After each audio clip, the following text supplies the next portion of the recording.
Hello everybody and welcome to History Bite number 165, dated January 23rd, 2021. I'm Walter, your mobile historian and blue-collar scholar. This History Bite is entitled, Madam President Edith Wilson.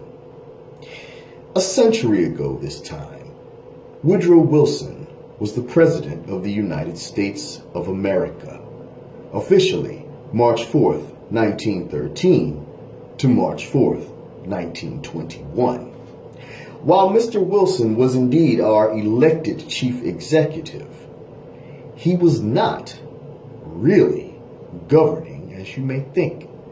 In fact, the one who was essentially guiding most, if not all, of his decisions, that remains very debatable to this very day, was the First Lady Edith Wilson. Why is that, you may ask? You must continue to listen to find out. Woodrow Wilson was the 28th President of the United States of America. First elected in 1912, he was re-elected to a second term in 1916, narrowly defeating his Republican challenger Charles Evans Hughes. Wilson won the election largely on the reality that he had kept us out of the raging Great War in Europe. Indeed, his campaign slogan was, "He kept us out of war." A truism, and he had, okay?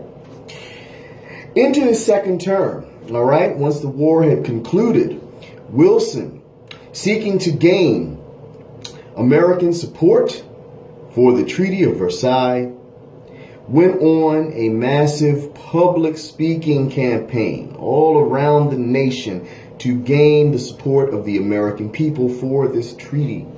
The U.S. Senate was not pleased with the Versailles Treaty because essentially it would create the League of Nations, something, of course, Wilson wanted to bring into existence wholeheartedly. The League of Nations, not to get too far off track, the League of Nations in the mind of the U.S. Senate would have effectively compromised American independence to such a degree that it would obligate the United States to go to war anytime a member was attacked, thus reducing the constitutional power of Congress to be the decision maker in whether or not war was declared. Okay? So the Senate was very opposed to the treaty, and Wilson was adamantly for the treaty as well as the creation of the League of Nations. All right, Wilson was so passionate about this that, it took a severe toll on his health. His fervor, these speeches and his traveling all around the country, and his body was giving him several indicator lights. Dude, you need to slow down. You need to relax. All right. Wilson, being the passionate workaholic perfectionist that he was, completely ignored his body. In late September, he suffered a very severe enough mini stroke to the point where the rest of the tour had to be canceled. All right. For the record, Wilson's health was not all that ideal, even when he was first elected in 1912. He had some bad genes when it came to cerebrovascular health. He had suffered his first stroke ever when he was 40 years old. Then he suffered another one when he was 50. But these were when he was a young man. You can handle a stroke theoretically when you're young sometimes, but when you're an old man, maybe not so much. Okay, so after the rest of the tour was canceled, Wilson returned to the White House for some mandated rest. And in early October 1919, the big one happened. Indeed, President Wilson suffered a massive stroke, that severely incapacitated him virtually for the next 17 months of his term. All right. His whole left side was paralyzed, all right, and he had lost a significant amount of vision in his right eye. I mean, when Wilson first suffered this stroke, the beginning of October 1919, several commentators, thought the president was effectively dead. I mean, this is how powerful this stroke was, all right? And given the relatively low-key nature of the press a century ago versus now, the White House was actually able to keep this on the low. Newspapers only printed that the president was definitely ill. The president was sick. But the extent of just how sick Wilson was withheld, okay? Indeed, Secretary of State Lansing, hearing of this, called an emergency cabinet meeting to inform everybody at the table that, obviously because President Wilson is sick, Vice President Marshall's got to step in. But, Vice President Marshall wanted no part of it. Indeed, even though technically in the current era, the vice president would have had the full constitutional empowerment to do so. This is 1919, and the 25th Amendment did not exist yet. Okay, and the Constitution spoke, in not the clearest terms on the subject of presidential succession. All right. Wilson was not dead. He was just severely incapacitated. All right. So technically at that point, it would have been up to Congress to declare Wilson incapacitated and unable to govern, and Vice President Marshall would have had to step up to the plate at that point. And that is exactly what Marshall said he would do only if the Congress did that, as well as Mrs. Wilson and the president's personal doctor, Carrie Grayson, concurred. All right. Mrs. Wilson and Grayson never concurred on such a thing, and essentially, Vice President Marshall stayed out of the picture throughout this whole crisis. Indeed, Mrs. Wilson consulted with the president's doctors, okay? One of his doctors was asked by Mrs. Wilson, do you think he should step down? And he adamantly opposed that, telling her that if Mr. Wilson resigns, then the greatest incentive to recovery will be lost. Okay, so that clued Edith in that, maybe it's not such a good idea for Marshall to step in. And this was signed on to by Wilson's other physician, Carrie Grayson, excuse me.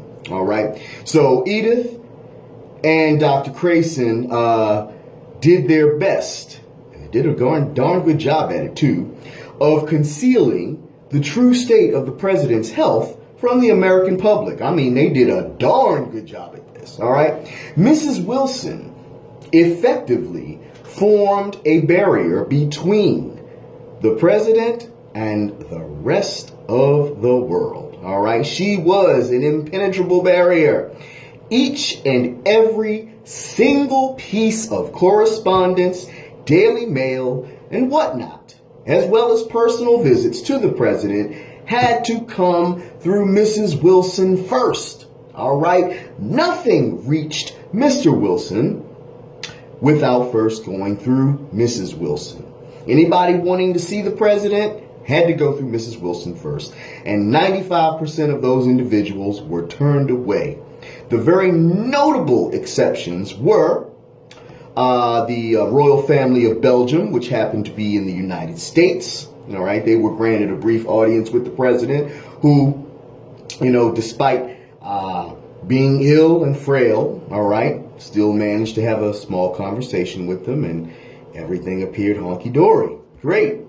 And the next time we'll get to in a second. But back to Mrs. Wilson, all right? All correspondences from executive departments, other agencies, again, everything had to go, through Mrs. Wilson first, all right? Quite honestly, she would decide what he saw, what he did not see. Even newspapers, mail, anything. If she thought something would upset him, no, he would not be allowed to see it, all right?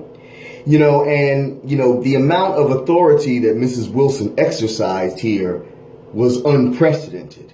Essentially, when individuals, and I'm talking about government department heads and other high-ranking officials in the U.S. government, when they contacted President Wilson, again, by mail and other things, Mrs. Wilson quite often would respond herself, giving orders, all right, giving commands, all right. Sometimes I'm sure she used President Wilson's name, but quite often she gave the orders, all right. Indeed, for the next 17 months after President Wilson's stroke, so we're going all the way from October 1919 to March 1921, it has been rightly argued that Edith Wilson indeed was the one running the U.S. government. All right? Madam President Edith Wilson. Okay? It took President Wilson a great deal of time to even get back into an appearance of quasi-normalcy, all right? It would not be until March of 1920 that he would be able to ride in an automobile again as a passenger, all right? It would not be until April of 1920 that he actually would be able to meet with his cabinet again, all right? He did not deliver his State of the Union message to Congress in December of 1920. At that time, it was still delivered in December. All right. So, and by the time, all was said and done, 28 bills became law without President Wilson's signature or even his attention at all, because Mrs. Wilson did not want him bothered by this. All right. Historians to this very day debate just how much influence Mrs. Wilson had over the governance of policy in the nation, as she was, made privy to all this information that typically would go straight to the president. But again, nothing got to the president without going through her first. All right. So without question, it is very likely that she certainly helped to guide some of his decisions on certain matters. All right. Who knows? All right. She never said that she actually made any policy decisions, but of course, why would she? Okay. But this historian certainly feels that in some circumstances she did help to guide her husband with respect to decision making. After all, his mental state was severely compromised due to that stroke. And even when he did manage to recover, okay, and become more mobile to an impaired extent, but still better than what he was before, he was never his 100% back to normal. All right. A lot of stroke patients are not. He still needed help. He was certainly never able to converse with the vigor that he once did, and his mental state was definitely compromised. So it was not the same Woodrow Wilson after that stroke that the American people elected in 1916. Okay. And because Mrs. Wilson had such a powerful influence on who saw the president and who didn't, as well as what policy documents and other things received his attention and which ones did not, her responding to mail and other correspondences from government departments under her own name quite often. And all of these things lead historians to logically call Edith Wilson America's first female president, as she certainly was President Wilson's right arm. And in many circumstances, she may well have effectively directed the course of public policy in America. All right? So that's just an overview of Mrs. Edith Wilson and her unofficial role as President of the United States, speaking in the name of her husband. All right? Woodrow Wilson, 28th President of the United States. Any questions or controversies, just leave them down below and I'll be happy to answer them. It's a very interesting subject. I definitely enjoy studying President Wilson, a fellow academic. Love studying anything from that period of American history, especially early 20th century. Good period in American history. So, if you have not subscribed to my YouTube channel, just hit that little red subscribe button and we'll be in business. Take care, stay safe out there, and I'll talk to you at the next bite. Peace.